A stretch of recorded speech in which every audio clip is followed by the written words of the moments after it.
अहिले भ्रष्टाचारीको रक्षा गर्ने उस्तै हुन् भन्ने जो भाषा बनाउन खोजिया छ गलत छ। हैन, तपाईले ल्याएको गणतन्त्र आज कमजोर भयो, त्यो कुरा स्वीकार्नु छ। लोकतन्त्रमा परिणत भएको छ, त्यो कुरा तपाईँ मान्नुहुन्छ? लोकतन्त्र लुटतन्त्रमा परिणत भएको छ भन्ने कुरा गणतन्त्र गनायो,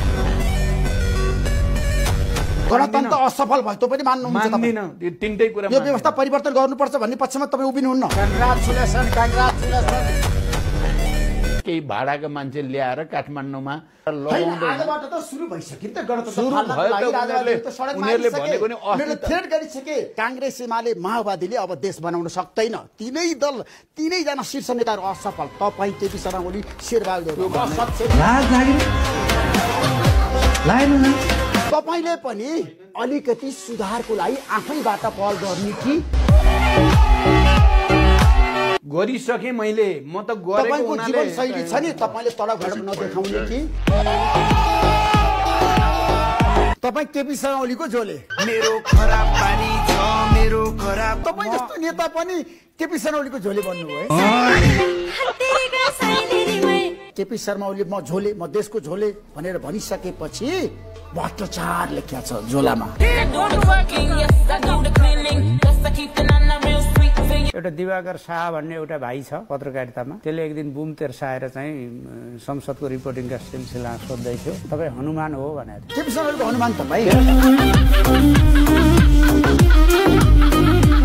तपाईलाई नभेटिकन प्रधानमन्त्रीले किन नेपाल विद्युत प्राधिकरणको कार्यकारी निर्देशक बनाउनु भयो त तपाईलाई? सबभन्दा सिनियर मोस्ट थिए, सिनियर मोस्टको हिसाबले पाएँ। अब हुन सक्छ अरूले पनि पाउन सक्छ। तपाईँ कलिएकै मान्छे हो तपाईँ, तर अहिले आएर के गर्ने प्रधानमन्त्रीको सालो भनेर चिन्छन् तपाईँलाई? पब्लिकले चाहिँ खालि सालै हो भनेर भन्दाखेरि चाहिँ दुःख लाग्छ। मेरो आफ्नो रेकर्ड छ नि, तपाईँको आफ्नै रेकर्ड छ, आफ्नो योगदान छ, आफ्नै क्षमता छ, तर तपाईँलाई क्षमताको कारणले, योगदानको कारणले, योग्यताको कारणले नेपाल विद्युत प्राधिकरणको कार्यकारी निर्देशक बनाएको होइन।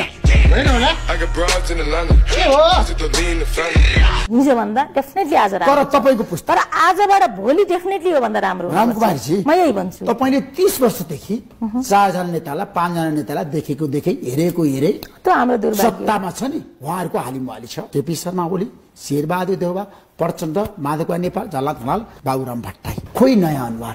तपाईँहरूको पुस्ता असक्षम भयो, तपाईँहरूको पुस्ताले हस्तक्षेप गर्न सकेन, तपाईँहरूको पुस्ता आज चुप लागेर बसिरहेको छ, आत्मसमर्पण गरिरहेको छ नेताहरूसँग। तपाईँहरू न बोल्न सक्नुहुन्छ, पार्टीमा न झगडा गर्न सक्नुहुन्छ, न पार्टीमा तपाईँहरू नेताहरूको गलत कुरालाई गलत भन्न सक्नुहुन्छ।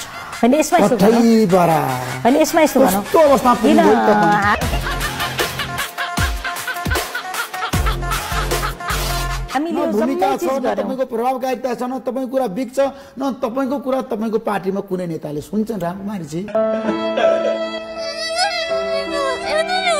1-to-1 जुन वार्ता गरेर भारत र नेपाल बीचको जुन असमझदारी छ भन्ने हल्ला थियो, त्यसलाई खण्डित हुने ढङ्गले गतिविधि गर्नुभएको छ। बिहार सम्झौता गरेर 10वटा तपाईँले त आफ्नो खुट्टा आफै बन्छ र नेपाललाई ऋणमा डुबाउनु भयो।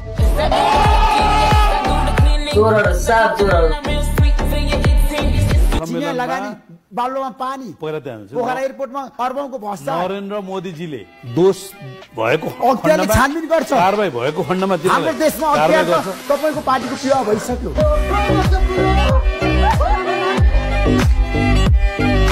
ईश्वरजी, तपाईँलाई म जता जान चाहन्छु कार्यक्रम स्वागत गर्न चाहन्छु। धन्यवाद। दुईटै मतको सरकार अनि अध्यादेश ल्याएर देशमा शासन गरेर तपाईहरूले हाम्रो देशमा लोकतन्त्रलाई सिद्धाउनु खोज्या हो।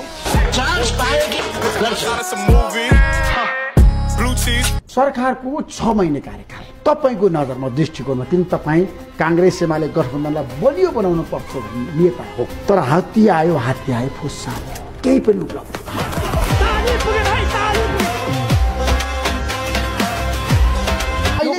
खडा गरिँदैछ। अब जनसङ्ख्यामा जानुपर्छ, लोकतन्त्र खडा गरेर हुने, भाष्य खडा गरेर हुने कुरा होइन नि। किनभने तपाईँले राम्रोसँग काम गर्दै भयो, अवस्था आउँथेन नि। आक्रोशित छन् जनता, एउटा समुदाय। तपाईँ त जनताको पिछो घुम्नुभयो, जनतासँग तपाईँले साक्षात्कार गर्नुभयो, माओवादी जनतासँग गयो, तर प्रश्न उठेको छ नि, तपाईँ माथि पनि त जनताले धेरै प्रश्न गरे नि त।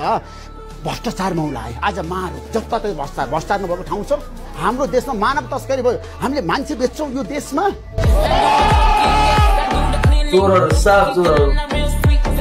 सुरेशजी मेरो प्रश्न कहाँनिर भन्दाखेरि ठिक छ तपाईँले झोले भनेर ल्याउनु भयो, म झोले भनेर। अब एमालेका सबै कार्यकर्ता झोले बन्ने केपी शर्मा ओलीको?